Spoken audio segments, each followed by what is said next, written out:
المغرب يتسلم دبابات الأبرامز وأسلحة جد متطورة واستنفار غير مسبوق بميناء الدار البيضاء.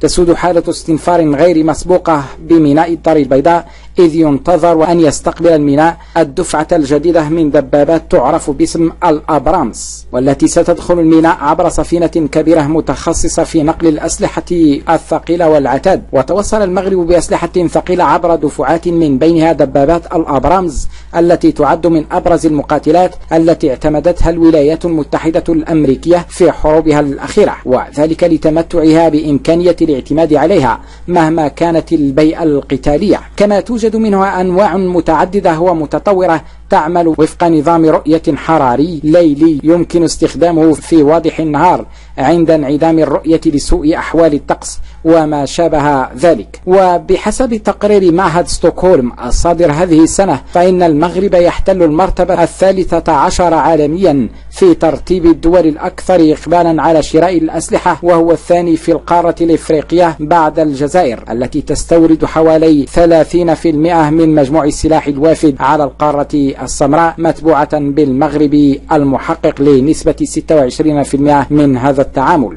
شكرا لكم، لا تنسوا الإعجاب بالفيديو والاشتراك في القناة.